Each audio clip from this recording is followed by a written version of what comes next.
I have a personal experience to share before we dive deeper into this video. So I had a friend who, whenever she tried speaking Hausa, could say words, but forming full sentences was hard. Saying things like where she was going, where she was coming from, or who she was with always confused her. A lot of people are just like her. They know Hausa works, but when it's time to put a sentence together, everything just scatters. It then feels as though they don't know any word in Hausa at all. Words like in, from, to, with, under, and so on. These are prepositions. Sometimes you pause because you don't know how to connect the words. The confusion usually comes from one thing: prepositions and how they are placed in a sentence. In this video, we are going to fix that using a normal conversation, the way Hausa is spoken every day on this channel. If you haven't watched the previous videos, I encourage you to do so because we have already covered nouns, pronouns, verbs, adverbs, and other important topics. Also, don't forget to subscribe to this channel. Share this video with someone who needs it. It keeps us going and encourages us to record more lessons. Now let's get straight into it. In Hausa language, prepositions usually come before the noun. Before the noun, just like in English. But the structure is often fixed. Underline the word, the structure is often fixed. Let's look at some common patterns. Using a for location. The word a means in, ask, or on, depending on the sentence. And a sentence can have different formats to speak or to translate it. For example, a sentence like I am at home can be said in two ways using a and without a. I am at home can be ina gida or agida nake. Ina gida or agida nake. Whichever one you use is correct. Don't let anyone tell you otherwise. Another example is he is in school or he is at school. This can be said as yana makaranta or a makaranta yake, just like the first example. Yana makaranta or a makaranta yake. The second one is daga for origin. Daga means from. First example here is Nanzo daga gida, also I came from home. The second example, ta dawo daga aiki, she returned from work. Ta dawo daga aiki, she returned from work. We also have zuwa for direction. Zuwa means to. Example, if you want to say I am going home or I am going to the house, you can simply say ina zuwa gida. Ina zuwa gida. But this sentence can still be ina tafiya gida. Ina tafiya gida. Then to say where are you going, you say a ina zuwa. A ina zuwa. So people just join it together, a ina zuwa, but you can still say a ina zuwa. Using da for association. Da means with.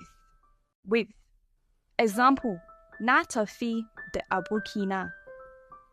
I went with my friend. Na tafi da abokina. I went with my friend. Tazo da Jakarta. Tazo da Jakarta. This means she came with her bag. She came with her bag. Please note that some Hausa prepositions come as phrases, not single words.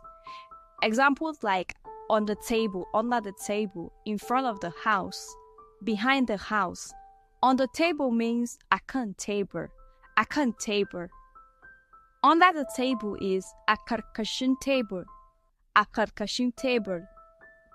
In front of the house means agabangida. Behind the house means abayangida. For example, Ina gabanki means I am in front of you. But this is when you're talking to a female because we're using ki. I am in front of you. But you can still say agabanki naki. Firstly, you can say ina gabanki, or you can say agabanki naki. Similarly, you can say tana bayanta, which is she is behind her, or you can also say abayanta take. Tana bayanta or abayanta take. This means she is behind her. So let's listen to this conversation between Musa and Aisha. Pay close attention, jot down things, and let's get right into it. Welcome back to Hausa. My name is Aisha. With me here today is Musa. Hello, Musa. Hi, Aisha. Hi, everyone. I'm so glad to be here today on this podcast, teaching everyone Hausa. So if this is your first time, don't forget to subscribe to this channel, pay close attention, jot down things, and I believe you will enjoy every bit of the version. Today we'll be talking about prepositions. Musa, does it confuse you too? Not at all. Not at all. If that is the case, how do you say, wait near the shop? If you're talking to a female, you say, Kijira kusa da shagun. Kijira kusa da shagun. But if it's a man, you say, Kajira kusa da shagun. Emphasis on ki and ka. Kusa da, close to or near. Can I say, shagon yana gaban banki to mean, is the shop in front of the bank? Shagon yana gaban banki to mean, is the shop in front of the bank? Yes, you can. That's absolutely correct. Let's look at another word, tsakanin. Tsakanin, which means between or in between. How do I say between two places? Good question. You use tsakanin as well. For example, shagon yana tsakanin banki da asibiti. This means the shop is in between a bank and a hospital. Nice. What about on something? That's kan or akan. Kan. For example, jakana tana kan gado. Jakana tana kan gado. This means my bag is on the bed. My bag is on the bed. Now, let's turn to tareda and batareda. Tareda and batareda. Both of these mean without and with. So tareda means with. Batareda means without. To say together with someone? You use tareda.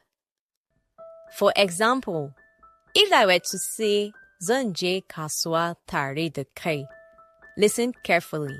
Zan je kasuwa tare da kai, or zan je kasuwa da kai. Zan je kasuwa da kai. This means I will go to the market with you. I'll go to the market with you. How about without? This means ba tare da. For instance, to say don't go out without money. You say kar ka fita ba tare da kuɗi ba. I'm talking to you a male because I'm using ka. Kar ka fita ba tare da kuɗi ba. How do I say near? That's kusa da. Kusa da. Example, gidana yana kusa da makaranta. Gidana yana kusa da makaranta. This means my house is close to school.